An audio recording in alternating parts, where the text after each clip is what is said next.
El misterio de la transfiguración. ¿Por qué Moisés y Elías tuvieron que volver a la tierra? Pocos pasajes en las Escrituras tienen una carga visual, espiritual y profética tan fuerte como el momento en que Jesús fue transfigurado. Este episodio, a menudo descrito como una revelación del reino, es uno de los acontecimientos más intrigantes en el Nuevo Testamento.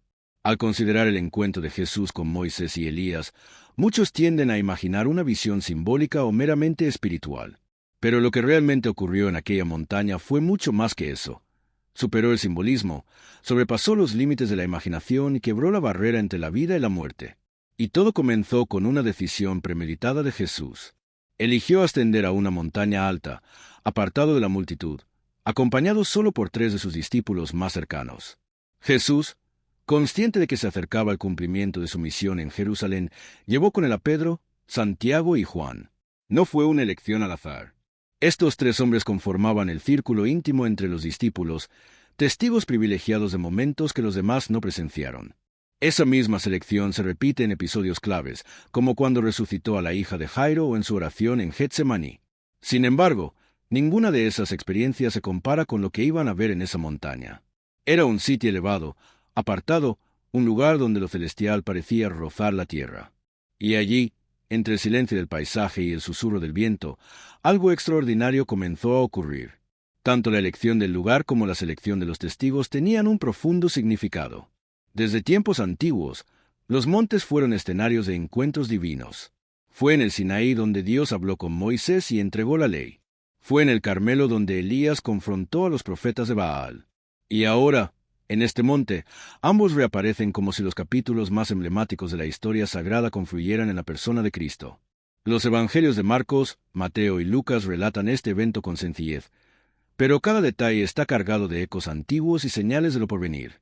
La subida al monte representa también un ascenso espiritual. Para contemplar la gloria divina, hay que dejar atrás lo cotidiano y seguir con determinación hasta el lugar de la revelación.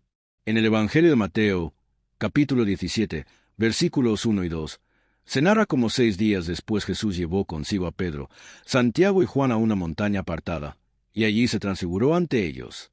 Su rostro brillaba como el sol y sus ropas se volvieron blancas como la luz. La gloria, antes oculta por su humanidad, ahora resplandecía desde lo profundo de su ser, no reflejada, sino emanando directamente de su naturaleza divina. El término griego usado para describir esta transformación es metamorfo, raíz de la palabra metamorfosis. No fue un simple cambio externo, sino una transformación interior. Esa luz no provenía del entorno, no era producto del sol ni de ningún reflejo natural. Era la gloria eterna del Hijo de Dios, que en ese instante rompió los límites de lo humano para mostrarse tal cual es. Juan, testigo de este evento, escribiría más adelante: contemplamos su gloria, gloria como del unigénito del Padre, lleno de gracia y verdad, como se recoge en el capítulo 1 del Evangelio según San Juan. El contraste entre lo terreno y la manifestación celestial es evidente. La montaña se convierte en un puente entre el presente y la eternidad. Allí lo divino toca lo humano, lo eterno interrumpe el curso del tiempo. Aquellos 3 hombres, pescadores sencillos de Galilea, presenciaban algo que ningún otro ser humano había visto. Eran testigos de la gloria de Dios antes de la cruz, antes de la resurrección, antes del descenso del Espíritu Santo. Aquello no era una visión mística o subjetiva, sino una manifestación concreta, visible, real. Y el propósito no era simplemente impactarlos, sino fortalecerlos para lo que estaba por venir. Jesús no los llevó allí para asombrarlos, sino para prepararlos. Estaban por enfrentar los días más oscuros de sus vidas. Verían al Maestro ser traicionado, humillado y clavado en una cruz. Pero antes de ese dolor, tuvieron el privilegio de contemplar la gloria que vendría después. La transfiguración no es un acontecimiento aislado. Ocurre justo después de que Jesús predice su muerte y resurrección. En Mateo 4:28, Él dice: en verdad os digo que algunos de los que están aquí no morirán sin antes ver al Hijo del Hombre viniendo en su reino. Y 6 días después, ese evento se materializa en la montaña. No es casualidad, es cumplimiento, es adelanto, es una ventana hacia el futuro. Pedro, Santiago y Juan estaban viendo lo que un día todos verán. Se encontraban ante el Hijo del Hombre en su esplendor, en su realeza, en su gloria. Era el reino manifestado como luz, la eternidad invadiendo lo temporal, el Cordero revelado como león. Este no fue un escenario preparado en un templo o ciudad sagrada, sino en un monte apartado, donde no había distracciones, solo la presencia divina. Esa elección de aislamiento también enseña una verdad espiritual. Hay revelaciones que solo se producen lejos del ruido, en espacios de silencio, en momentos de obediencia humilde. Los discípulos no sabían lo que iban a experimentar, pero siguieron, y gracias a esa obediencia, contemplaron lo invisible. A medida que la luz emanaba del rostro de Jesús, el tiempo parecía detenerse. Los discípulos se hallaban entre dos realidades, el mundo físico y el reino eterno. Un reino que, como Jesús diría en Lucas 5 y 21, no viene con señales externas, pero que en ese instante se manifestaba ante ellos en todo su esplendor. La montaña se convirtió en el escenario donde cielo y tierra se tocaban, donde vivos y muertos se encontraban, donde pasado y futuro se doblegaban ante la eternidad. En ese punto, Moisés y Elías aún no habían sido reconocidos por los discípulos. El centro de atención era Jesús, su luz, su transformación. Todo apuntaba a algo que escapaba a la lógica humana. No había explicaciones, solo asombro. Estaban contemplando a Dios hecho carne. Era el cumplimiento de la profecía de Isaías, capítulo 9, versículo 6.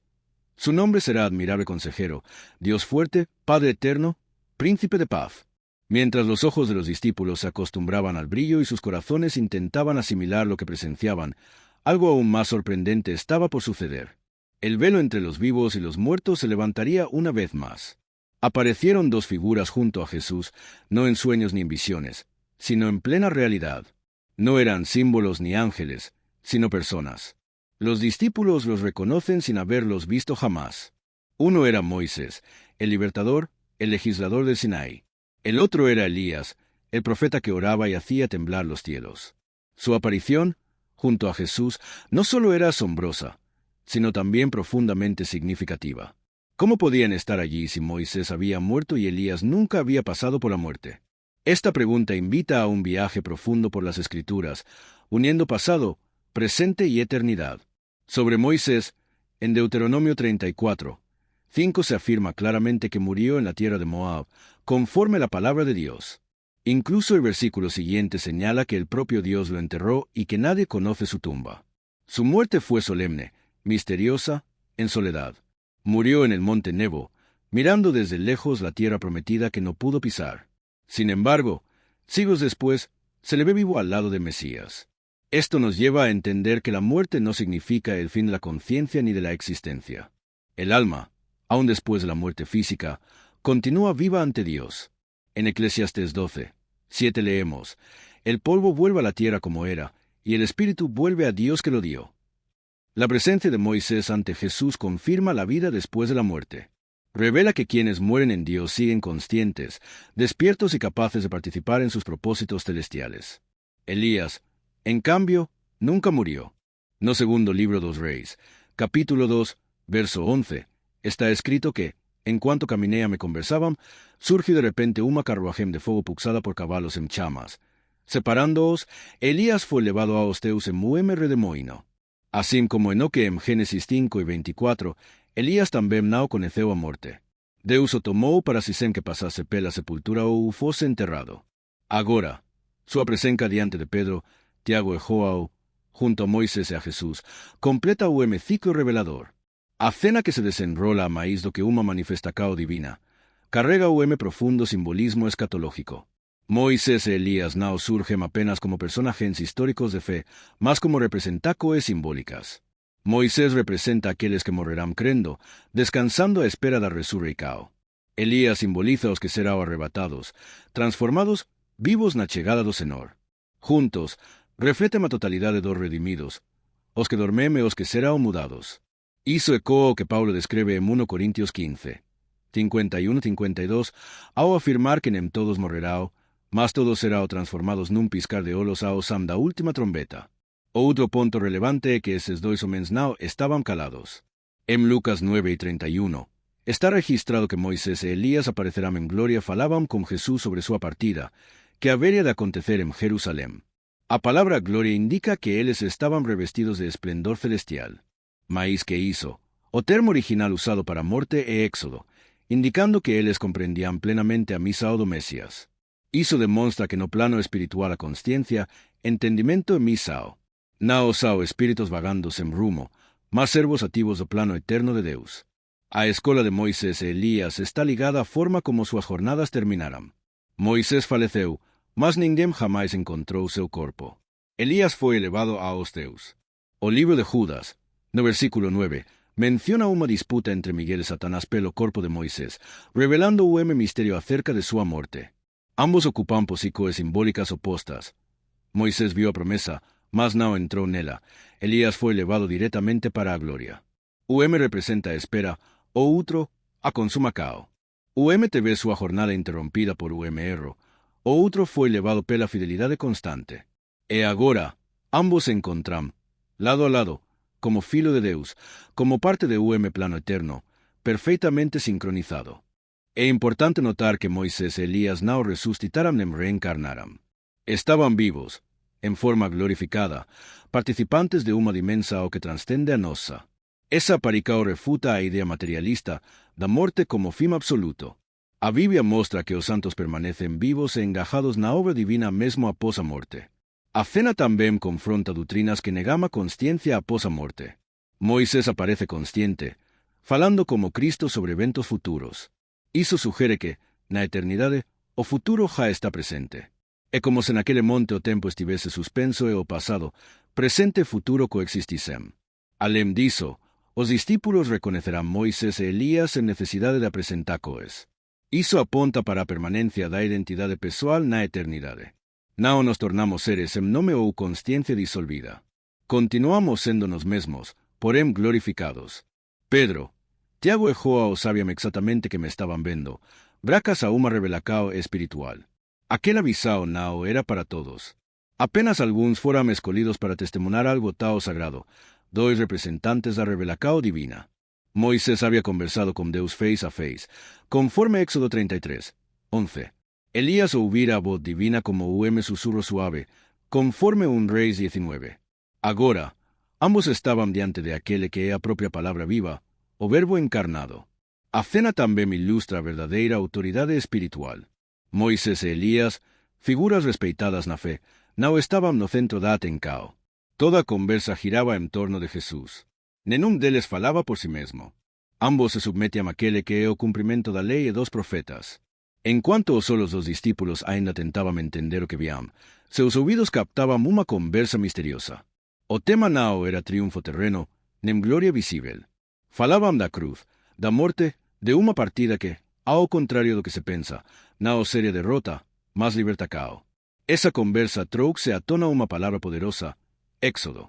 O termo que nos remete ao Egito, mas agora aponta para Jerusalém. Essa palavra une os três personagens num mesmo propósito. O novo Éxodo não seria de uma terra estrangeira, mas da própria condição humana corrompida. Uma travessia espiritual, marcada não por saínas visíveis, mas por sangue e cruz. O primeiro Éxodo libertou o povo da escravidão física. O de Cristo libertaria a criação da escravidão espiritual. Em Romanos 8 e 21, Paulo diz que até a criação será liberta da corrupção para entrar na liberdade dos filhos de Deus. Esse era o conteúdo da conversa. Uma libertação total, uma redenção completa. Moisés e Elías estavam ali como propósito, num momento específico, para dialogar como filhos sobre sua missão em Jerusalém. Ali, o templo centralizava a fé, os profetas eram perseguidos, e o Messias seria rejeitado e crucificado. Mas essa partida, esse éxodo, não terminaria em sepultura. Conduciria a ressurreição. A palavra éxodo, nesse contexto, possui peso espiritual profundo. O livro do Éxodo narra a libertação de povo. Agora, Jesus assumiria esse papel, mas não com cajado em mãos. Em vez disso, se entregaria à cruz. Não abriria mares, mas rasgaria o véu que separava o homem de Deus. Não venceria o faraó, mas derrotaria o pecado e a morte. A promessa deixava de ser uma terra física e se tornava o reino eterno. Esse novo Éxodo não seria marcado por milagres visíveis. Não haveria colunas de fogo nem maná caindo do céu, mas a vitória seria ainda maior, pois seria não invisível. Em Colossenses 2:15, lemos que Cristo despojou os principados e potestades, triunfando sobre eles. Jesus lideraria o maior éxodo da história, libertando a humanidade, rompendo os grilhões da morte e quebrando a condenação. A libertação seria interior. Essa era a essência daquela conversa. Não estavam discutindo a glória do momento, mas o peso da missão. Enquanto os discípulos viam a luz da transfiguração, Jesus era lembrado da sombra que o aguardava no Getsemaní. Moisés sabia o que era liderar o povo difícil. Elías enfrentara socinos reis corruptos. Ambos comprendían a dor do escolhido de Deus. E estavam ali como testemunhas, como amigos celestiais, confirmando o plano eterno. A missão de Jesus era tirar os cativos do domínio das trevas, como diz Colossenses 1:13, e transportá-los para o reino do Filho amado. Seu éxodo não apenas libertaria, mas também marcaria o caminho de retorno à glória que antes compartilhava como Pai. Porém, essa glória subiria após a cruz. A mensagem espiritual revelada nesse momento é clara. A verdadeira glória não está em evitar o sofrimento, mas em enfrentá-lo com propósito. A transfiguração e o éxodo estão conectados. O Cristo glorioso é o mesmo que seria crucificado. A glória passa pela cruz. Antes da ressurreição, vemos sofrimento. Antes da coroa de ouro, a coroa de espinos.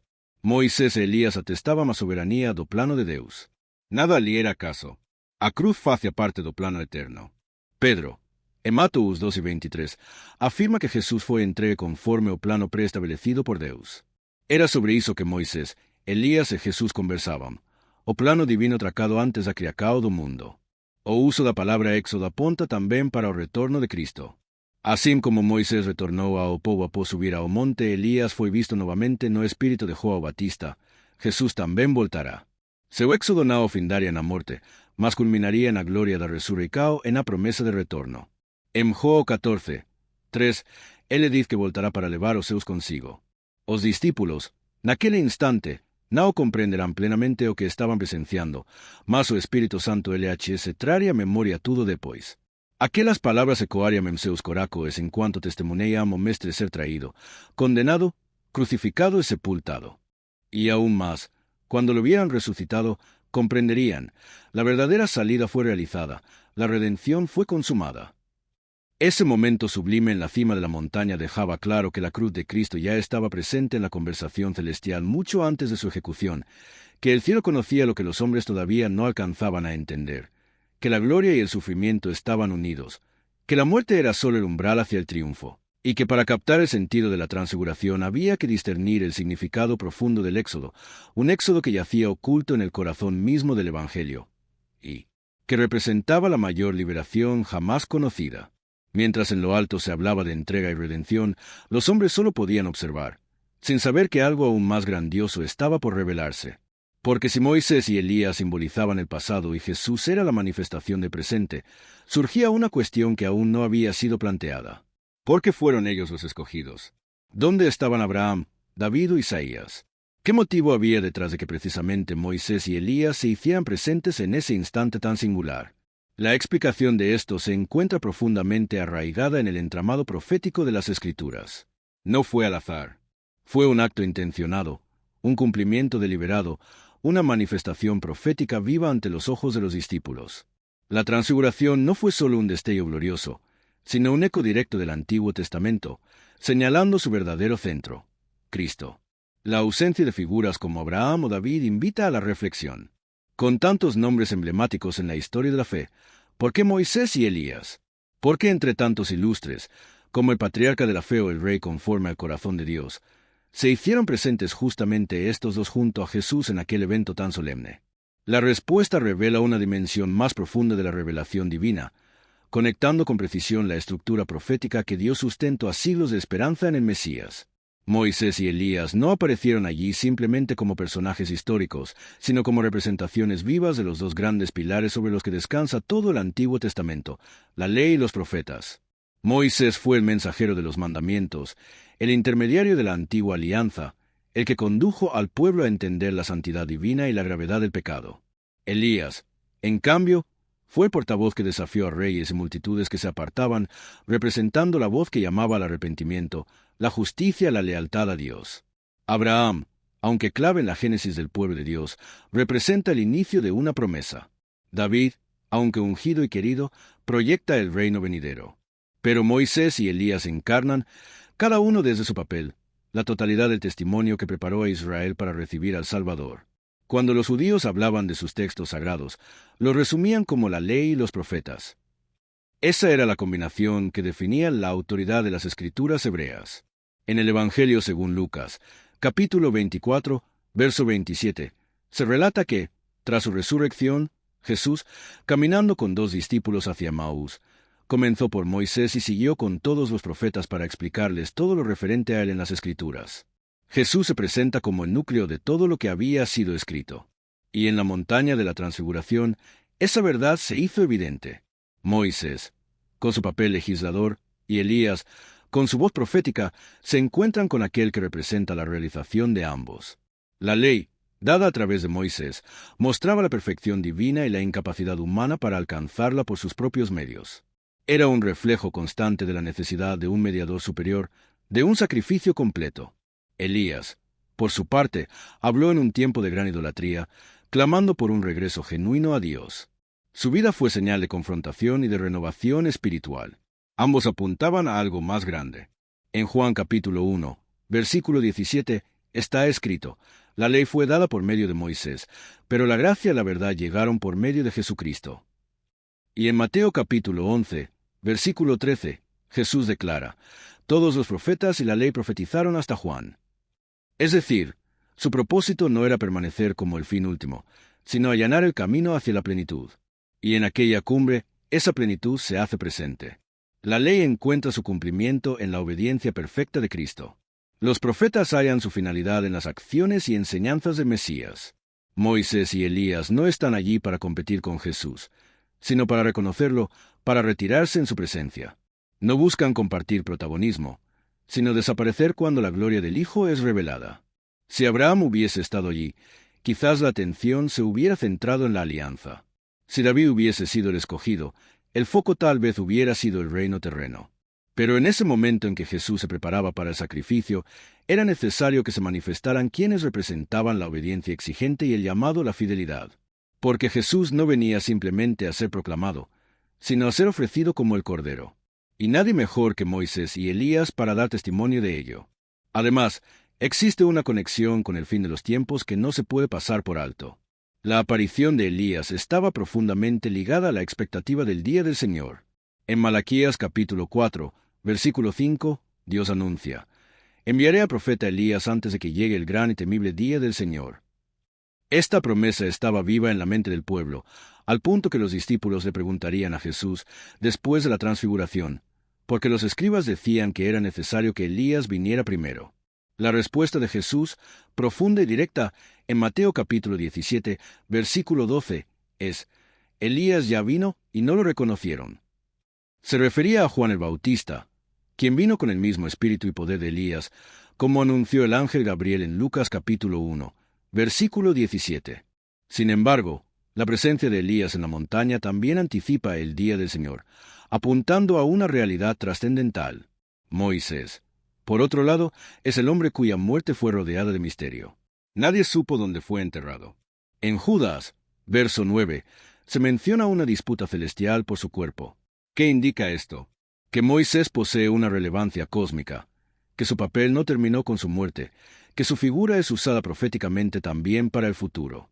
Ambos, Moisés y Elías, representan no solo los cimientos del Antiguo Testamento, sino también los 2 grandes testigos que apuntan hacia Cristo: la ley escrita y la palabra proclamada.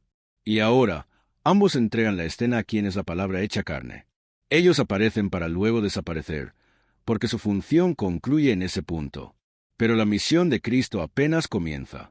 Por eso, cuando todo finaliza, los discípulos ya no ven a nadie más, solo a Jesús. No queda lugar para la duda. Él es el centro absoluto. La ley se retira, los profetas callan, el Hijo permanece. Desde ese momento en adelante, la historia ya no sería narrada desde Moisés o Elías, sino desde Cristo. Una nueva alianza comenzaba a emerger. Y el mediador de ese nuevo pacto no sería alguien que hablaba en nombre de Dios, sino Dios mismo hablando directamente. Esta transición es fundamental. En Hebreos capítulo 1, versículos 1 y 2, leemos: Dios, que habló en el pasado muchas veces y de muchas maneras por medio de los profetas, en estos últimos días nos ha hablado por medio del Hijo. La transfiguración marca este cambio, del símbolo al cumplimiento, de la sombra a la sustancia. Aunque los discípulos no comprendieran del todo en ese momento, Todo estaba cuidadosamente dispuesto para señalar hacia la cruz. La ley se inclina, los profetas enmudecen, el Hijo avanza hacia su entrega. Pero aún falta algo. Hasta ese punto los discípulos habían visto y escuchado, pero ahora el mismo Dios hablará con una claridad incontestable. El cielo se abrirá, no para hablar de Moisés ni de Elías, sino para afirmar una verdad suprema acerca de Jesús. Esa declaración será final, absoluta, y dejará claro que lo que brillaba ante sus ojos era el cuerpo glorificado del Hijo. Y esto transforma profundamente la forma en que el ser humano se relaciona con lo divino. Aquella gloria que antes resultaba letal en el desierto ahora se muestra llena de vida a través del Hijo. La santidad ha adquirido un rostro, y ese rostro irradia la luz eterna. Aún así, Jesús no permaneció transfigurado. Volvió a su apariencia habitual, no porque hubiera perdido su esplendor, sino porque aún quedaba un trayecto por recorrer. Mostró a sus discípulos cuál era el destino, pero era necesario regresar al valle. La montaña fue apenas el inicio. El cuerpo glorioso representaba el final, pero el siguiente paso conducía directamente a la cruz. Ellos necesitaban comprender esta realidad. La gloria era verdadera, pero el sacrificio era inevitable. Esta es una de las enseñanzas más poderosas que emergen de la transfiguración. La luz celestial está reservada, pero primero se requiere entrega. La eternidad está asegurada, pero el camino la atraviesa la oscuridad de la obediencia. Los discípulos no podían establecer residencia en la cumbre. Debían bajar, entender que el esplendor no elimina el sufrimiento, sino que llega después de él. Pero no todos estaban listos para aceptarlo. Pedro, con su entusiasmo habitual, propuso quedarse, levantar refugios, inmortalizar aquella experiencia. Fue en ese instante cuando una voz sobrecogedora interrumpió el silencio. Era un sonido que los hizo caer al suelo, que no permitió comparaciones ni distracciones. Porque lo que venía ya no era Moisés, ni Elías, ni la luminosidad de los vestidos. Era la voz del Padre. Era el cielo hablando de forma directa. Cuando Dios habla, todo lo demás queda en silencio. La voz emergió desde una nube. Mientras los discípulos aún se encontraban deslumbrados por la visión, intentando comprender la magnitud del momento, Pedro, lleno de emoción y deseoso de conservar lo sagrado, expresó su sentir. Tenía la mirada puesta en Jesús, Moisés y Elías, y expresó su deseo de construir 3 refugios, uno para cada uno. Esa declaración, narrada en el Evangelio de Mateo, capítulo 17, versículo 4, va más allá de una simple sugerencia logística. Refleja el deseo humano de perpetuar momentos espirituales intensos, de institucionalizar lo divino, sin darse cuenta de colocar al Hijo de Dios al mismo nivel que sus mensajeros. Pedro, sin captar del todo lo que estaba presenciando, trató de poner a Jesús a nivel de figuras legendarias. Su propuesta de 3 refugios sugería que la gloria de Moisés, la autoridad de Elías y la presencia de Cristo eran equivalentes. Fue entonces cuando el Padre Celestial intervino. Una nube brillante los rodeó. Desde dentro de ella surgió una voz, no humana, no angélica, sino del mismísimo Dios. La respuesta del cielo fue clara y definitiva. En Mateo 17, 5 se registra: «Este es mi Hijo amado, en quien tengo complacencia, a él escuchen». Esta afirmación, tan sencilla y a la vez tan poderosa, establece de forma inequívoca la supremacía de Jesús. No es simplemente otro profeta ni un líder espiritual destacado. Es el Hijo. Y ante el Hijo, toda comparación se disuelve. Esta fue la segunda vez que se oyó la voz divina declarando su amor por el Hijo. La primera fue en el bautismo, marcando el inicio de su ministerio. Ahora, en el monte, la misma voz abre la etapa que conducirá a la cruz. El Padre no solo lo valida, también da una orden clara: escúchenlo. No prioricen la ley, ni consideren a los profetas como autoridad final. Es a él a quien deben prestar oído. Él es la voz completa de Dios. La nube tiene un simbolismo profundo. En el Antiguo Testamento, representaba la presencia divina entre su pueblo, guiándolos en el desierto, llenando el tabernáculo, descendiendo sobre el Sinaí. Ahora, esa misma nube envuelve a Jesús, no para separarlo del pueblo, sino para confirmar que la plenitud de Dios habita en él. La carta a los Hebreos, capítulo 1, versículo 2, lo afirma claramente. En estos últimos tiempos, Dios nos ha hablado por medio del Hijo. El silencio de siglos no fue roto por nuevos mandamientos o visiones, sino por la encarnación de la palabra viva. Al oír la voz, los discípulos cayeron rostro en tierra, aterrados. No era simple reverencia, era un temor sagrado. Sabían que estaban siendo testigos de algo que ningún ser humano puede soportar por sí mismo. Era la gloria que habita el cielo, la que Isaías temió al ver el trono, la que Daniel contempló en visiones, la misma que Juan percibió en Patmos. Quien escucha la voz de Dios nunca queda igual. Este episodio cumple una función crucial en la teología cristiana. Confirma a Jesús como el Hijo eterno y lo separa completamente de aquellos que lo precedieron. Moisés habló con Dios, Elías escuchó su voz, pero Jesús es la palabra. Por eso el Padre no permite la construcción de 3 refugios. Ya no hay espacio para múltiples autoridades. Solo queda una. Moisés y Elías desaparecen. Solo el Hijo permanece, y solo Él debe escucharse, seguirse, adorarse. Este momento también trae corrección. Pedro, aunque bien intencionado, se equivoca al querer perpetuar la experiencia. Pretendía quedarse en lo alto, evitar el regreso al mundo cotidiano. Pero Dios lo detiene. La revelación no era para ser contenida, sino comprendida y seguida. La fe no se alimenta de repetir vivencias, sino de revelaciones que conducen a la obediencia. El monte era especial, pero la misión los esperaba en el valle. La orden de escuchar al Hijo sigue resonando hoy. En un mundo repleto de voces, de líderes, de doctrinas, la voz del Padre señala con claridad hacia un solo centro. Escuchen al Hijo. Este mandato tiene implicaciones profundas. Significa que toda enseñanza debe pasar por lo que Cristo dijo, que toda visión debe ajustarse a su mensaje, que toda doctrina debe tenerlo como fundamento. Esa voz no solo interrumpe el silencio del monte, sino también el del corazón humano. Corrige errores, calma impulsos, disipa confusiones y dirige hacia la esencia del Evangelio. Jesús es el Hijo, único e incomparable.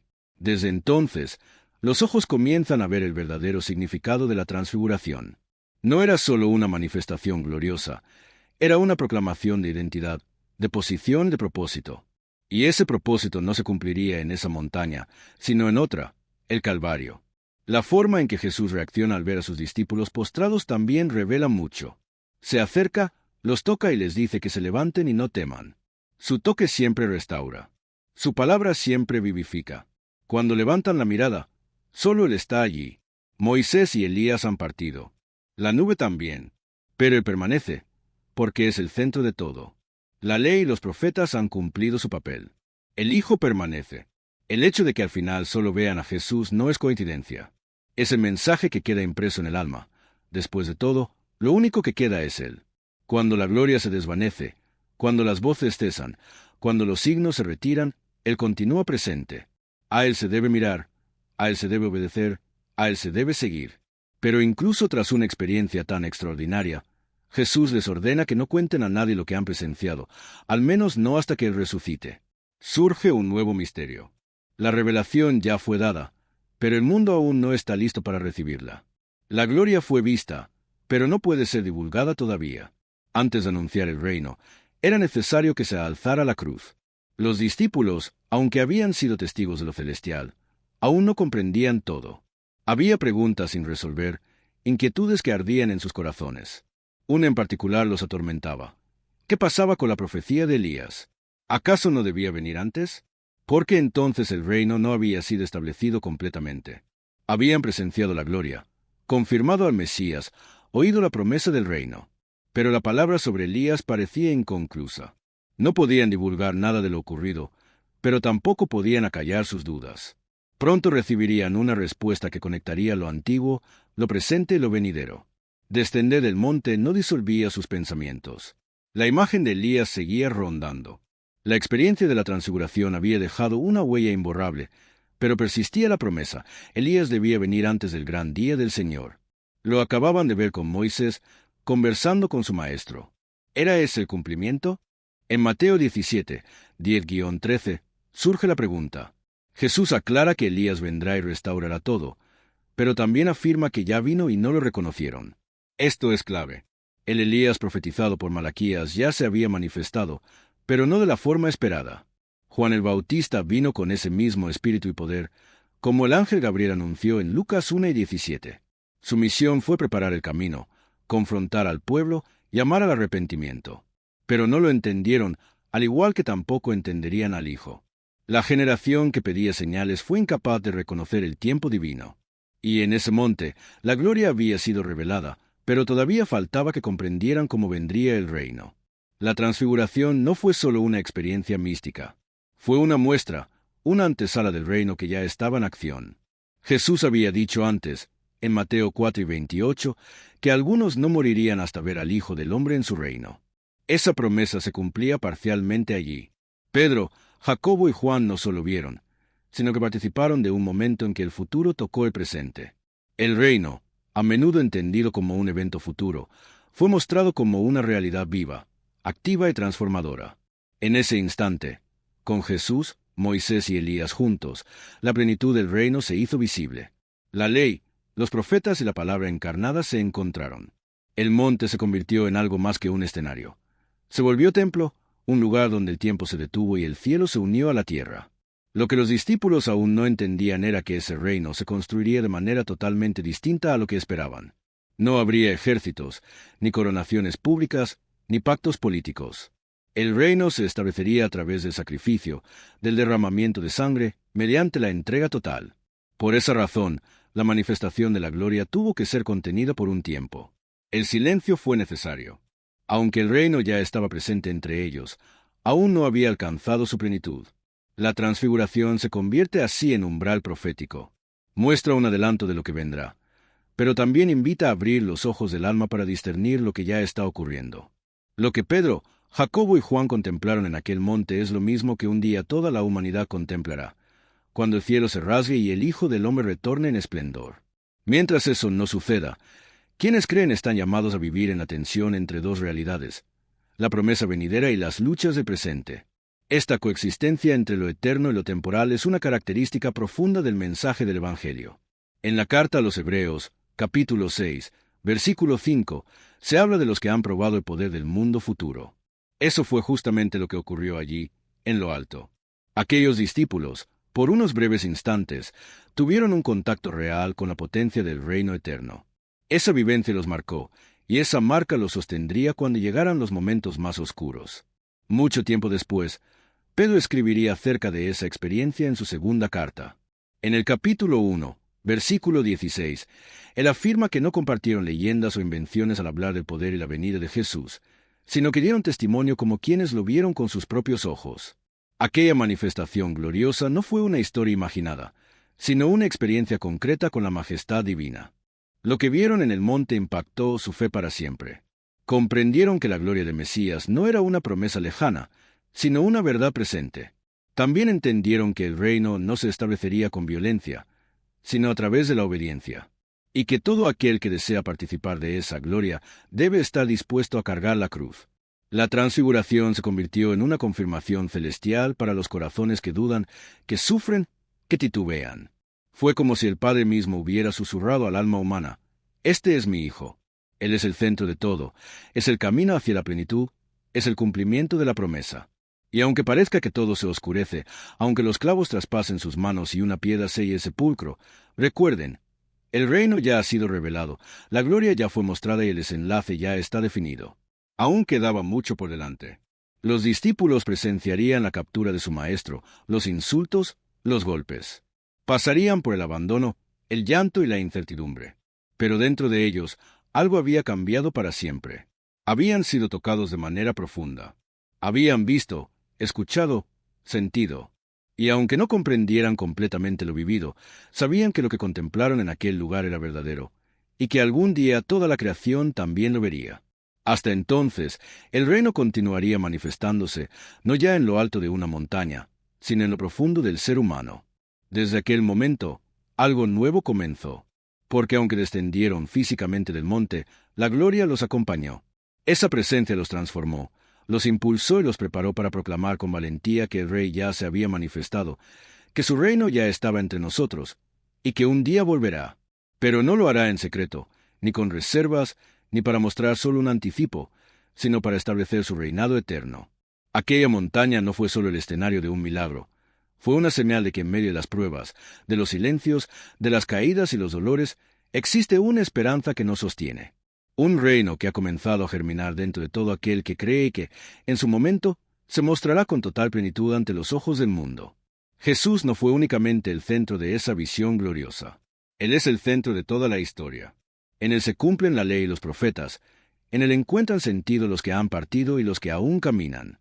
Él es la luz que nos apaga cuando termina la experiencia espiritual. Él es el Hijo amado del Padre, y sigue llamando a cada corazón.